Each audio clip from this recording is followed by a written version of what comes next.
നമസ്കാരം. ആരൊക്കെ മന്ത്രിയാകും, മുഖ്യമന്ത്രി ആരാണ്? ഇത് വലിയ ചർച്ചയാണ്. നമ്മളും ചില വീഡിയോകളൊക്കെ ചെയ്തിരുന്നു. ഇന്ന് പക്ഷേ ഒന്ന് രണ്ട് കാര്യങ്ങൾ മാത്രം ചെയ്യാം. ബാക്കി വീഡിയോസ് നമുക്ക് തുടർന്ന് ചെയ്യാം. മുഖ്യമന്ത്രിയായി വരാൻ സാധ്യതയുള്ള രണ്ട് പേരുകളിലേക്ക് കാര്യങ്ങൾ ചുരുങ്ങിയിട്ടുണ്ട്. അത് കെ സി വേണുഗോപാൽ എന്തായാലും ചിത്രത്തിൽ നിന്ന് മാറിയിട്ടുണ്ട്. ഒന്നുകിൽ രമേശ് ചെന്നിത്തല അല്ലെങ്കിൽ വി ഡി സതീശൻ. തിരുവഞ്ചൂരിൻ്റെ പേരോ രാധാകൃഷ്ണൻ്റെ പേരോ ഒക്കെ ഞങ്ങൾ പറഞ്ഞിരുന്നു. പക്ഷേ തിരുവഞ്ചൂർ രാധാകൃഷ്ണൻ ഇപ്പോൾ മുഖ്യമന്ത്രി ആകാനുള്ളൊരു സാധ്യതയില്ല, ലിസ്റ്റിലില്ല, സാധ്യതാ പട്ടികയിലില്ല എന്നാണ് അറിയുന്നത്. അപ്പോൾ ഉള്ളത് രണ്ട് പേരാണ്. ഒന്നുകിൽ വി ഡി സതീശൻ അല്ലെങ്കിൽ രമേശ് ചെന്നിത്തല.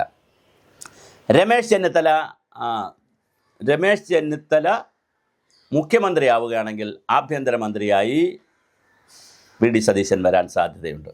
ഇനി തിരിച്ച് വി ഡി സതീശൻ മുഖ്യമന്ത്രിയാവുകയാണെങ്കിൽ ആഭ്യന്തരമന്ത്രിയായി രമേശ് ചെന്നിത്തല വരാൻ സാധ്യതയുണ്ട്. ഇനിയല്ല, മുഖ്യമന്ത്രിയും ആഭ്യന്തരമന്ത്രിയും ഒരാളാണ് കൈകാര്യം ചെയ്യുന്നതെങ്കിൽ ധനകാര്യമന്ത്രിയായി രമേശ് ചെന്നിത്തലയോ വി ഡി സതീശനോ വരാൻ സാധ്യതയുണ്ട്. ഇതാണ് ഒരു സാധ്യത. പക്ഷേ മറ്റൊരു വലിയ സാധ്യത കൂടി കാണുന്നത്, ഇവർ രണ്ടുപേരും കഴിഞ്ഞാൽ, അതായത് വി ഡി സതീശൻ, രമേശ് ചെന്നിത്തല, ഇവർ രണ്ടുപേരും മുഖ്യമന്ത്രി കാൻഡിഡേറ്റായിട്ട് നിൽക്കുന്നത് കൊണ്ടുള്ള സീനിയാരിറ്റി വെച്ചാണ് ഞാൻ പറയുന്നത്. കഴിഞ്ഞാൽ ഏറ്റവും സീനിയറായിട്ടുള്ള മെമ്പർ എന്ന് പറയുന്നത് തിരുവഞ്ചൂർ രാധാകൃഷ്ണനാണ്. 25,000 വോട്ടിന് ജയിക്കുമെന്ന് വിചാരിച്ചിട്ട് 35,000-ലധികം വോട്ടിന് നമ്മളെ അനിൽകുമാറിനെ ചാമ്പി. അപ്പോൾ അങ്ങനെ വലിയ ഭൂരിപക്ഷത്തിൽ ജയിച്ചിട്ടുള്ള തിരുവഞ്ചൂർ രാധാകൃഷ്ണൻ കൃത്യമായി മന്ത്രിസഭയിലുണ്ടാകും. ഒന്നുകിൽ അദ്ദേഹം ധനകാര്യമന്ത്രിയായിരിക്കും, അല്ലെങ്കിൽ റവന്യൂ മന്ത്രിയായിരിക്കും. രണ്ടായാലും അദ്ദേഹത്തിന് ശോഭിക്കാൻ കഴിയുന്നതാണ്. റവന്യൂ മന്ത്രിയായിട്ട് നേരത്തെ കുറച്ചു കാലം ഇരുന്നതുമാണ്. ധനകാര്യമന്ത്രി ഒന്നുകിൽ ധനകാര്യമന്ത്രി അല്ലെങ്കിൽ റവന്യൂ മന്ത്രി, ഇതിലേതെങ്കിലും ഒന്നായിരിക്കും തിരുവഞ്ചൂർ രാധാകൃഷ്ണന് വരാനുള്ള എല്ലാ സാധ്യതയും. പിന്നെ മറ്റൊരു കറങ്ങുന്നുണ്ട്, സ്പീക്കറാക്കുമോ എന്നൊരു ചോദ്യം കിടപ്പുണ്ട്. പക്ഷേ അദ്ദേഹം സ്പീക്കറാകാൻ സാധ്യതയില്ല. വിഷ്ണുനാഥിനെ പോലെയുള്ള കാരണം ഷംസീറൊക്കെ വന്ന് ചെറുപ്പക്കാർ വന്നതുകൊണ്ട് വിഷ്ണുനാഥിനെ പോലെയുള്ള ചെറുപ്പക്കാരെങ്കിലും ആയിരിക്കും ഇക്കാരം. അല്ലെങ്കിൽ ശക്തൻ ചിലപ്പോൾ, അല്ലെങ്കിൽ വിൻസെൻ്റ്, ഇങ്ങനെ ചെറുപ്പക്കാരുടെ, ശക്തൻ ചെറുപ്പമല്ല ഞാൻ പറഞ്ഞ, അങ്ങനെ ഒരു നിലയിലുള്ള ആരെങ്കിലും ആകുമോ സ്പീക്കർ എന്നുള്ളതും ഒരു ചോദ്യമാണ്. അത് അത്ഭുതങ്ങളും വിസ്മയങ്ങളും വരാം. പിന്നെ മാത്യു കുഴൽനാടൻ സ്പീക്കറാകുമോ? ഇങ്ങനെയുള്ള അത്ഭുതങ്ങൾ വരാനിരിക്കുന്നേ ഉള്ളൂ. മറ്റൊരു ഞങ്ങളുടെ ഒരു സജഷൻ എന്ന് പറയുന്നത്, ഒരു കാലത്തിൻ്റെ കാവ്യനീതിയായി ഞങ്ങൾ അവതരിപ്പിക്കുന്നതാണ്. കെ കെ രമ, വടകരയിൽ നിന്ന് ജയിച്ചിട്ടുള്ള കെ കെ രമയോടാണ് ഈ അഭ്യർത്ഥന. നിങ്ങൾ ഇത് നിഷേധിക്കരുത്. അങ്ങനെ കോൺഗ്രസ് ഐക്യജനാധിപത്യ മുന്നണി തീരുമാനമെടുത്താൽ നിങ്ങൾ വേണ്ട എന്ന് പറയരുത്. ആദ്യമായൊരു വനിതാ ഡെപ്യൂട്ടി സ്പീക്കർ നമുക്ക് വരുന്നത് നല്ലതാണ്. അത് കെ കെ രമ ഡെപ്യൂട്ടി സ്പീക്കറായിരിക്കണം. കെ കെ രമ ഡെപ്യൂട്ടി സ്പീക്കറായിരുന്നു വല്ലപ്പോഴും സഭയൊക്കെ നയിക്കാൻ പറ്റും. അപ്പോൾ എല്ലാവരും മേഡം മേഡം എന്നൊക്കെ വിളിച്ച് മനോഹരമായി സംസാരിക്കുന്ന ഒരു സാഹചര്യം കൂടി കേരളത്തിൽ വരേണ്ടതുണ്ട്. കാരണം അതൊക്കെ കാലത്തിൻ്റെ കാവ്യനീതിയാണ്. ടി പി ചന്ദ്രശേഖരനോട് നമുക്ക് നീതി പുലർത്തണം എന്നുണ്ടെങ്കിൽ കെ കെ രമയെ ഡെപ്യൂട്ടി സ്പീക്കറാകാൻ സാധ്യതയില്ല. കാരണം അതിൽ കുറച്ചുകൂടെ പുരുഷന്മാരാരെങ്കിലും ആയിരിക്കും സ്പീക്കറാകാൻ സാധ്യതയുള്ളൂ. വനിതാ സ്പീക്കർ വരാനുള്ള സാധ്യത വളരെ കുറവാണ്. അതുകൊണ്ട് തന്നെ ഡെപ്യൂട്ടി സ്പീക്കറായി കെ കെ രമയെയും ഒരു സാധ്യത നോക്കേണ്ടതാണ്. പിന്നെ ആരാകും എന്ന് നമുക്ക് പറയാൻ കഴിയത്തില്ല. എന്നാൽ പോലും തിരുവഞ്ചൂർ രാധാകൃഷ്ണൻ ധനകാര്യ വകുപ്പ് ഓർ റവന്യൂ വകുപ്പ്, കാരണം അതാണല്ലോ പ്രധാനപ്പെട്ട രണ്ട് വകുപ്പ്, ഇതിലേതെങ്കിലും ഒരു വകുപ്പ് വരാനുള്ള സാധ്യതയാണ് നമ്മൾ കാണുന്നത്.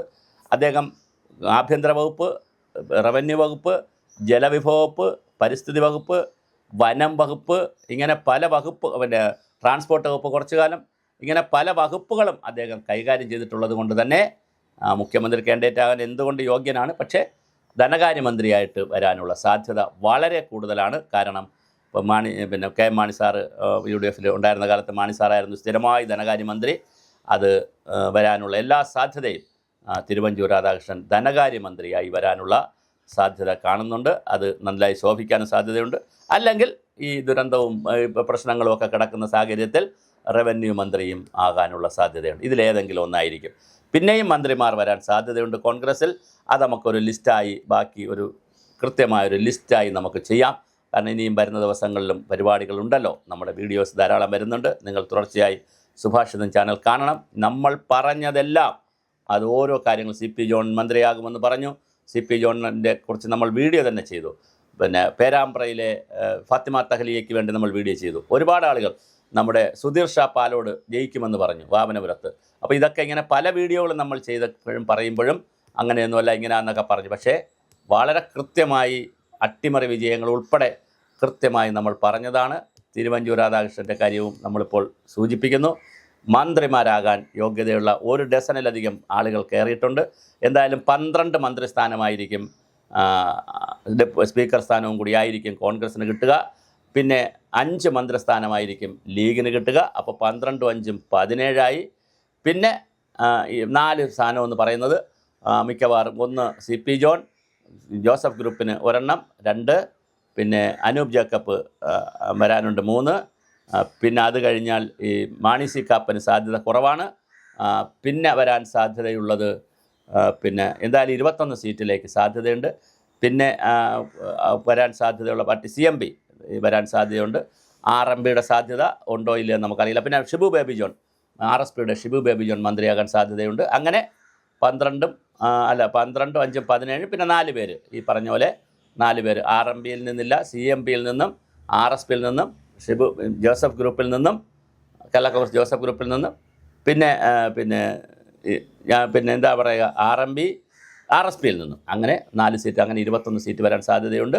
ഒരുപക്ഷെ തോമസ് ഉണ്ണിയാടൻ ചീഫ് വിപ്പ് ആവാനുള്ള സാധ്യത കാണുന്നു കേരള കോൺഗ്രസ്. കാരണം അവർ 8 സീറ്റിൽ 7 സീറ്റും ജയിച്ചു. 2 സീറ്റ് അവർ കൊടുക്കുകയും ചെയ്തു. ഏറ്റുമാനൂരും പിന്നെ ഇടുക്കിയും അവർ കോൺഗ്രസ്സിന് കൊടുത്തു. ആ 2 സീറ്റിലും കോൺഗ്രസ് വലിയ വിജയം, നാട്ടകം സുരേഷും അതുപോലെ തന്നെ പൗലോസും CA പൗലോസും വലിയ വിജയം നേടുകയും ചെയ്തു. അപ്പോൾ എന്തായാലും കേരളത്തിൽ തിരുവഞ്ചൂർ രാധാകൃഷ്ണൻ ധനകാര്യമന്ത്രിയാകുമോ, റവന്യൂ മന്ത്രിയാകുമോ, KK രമ ഡെപ്യൂട്ടി സ്പീക്കറാകുമോ? ഇതാണ് അടുത്ത ചോദ്യം.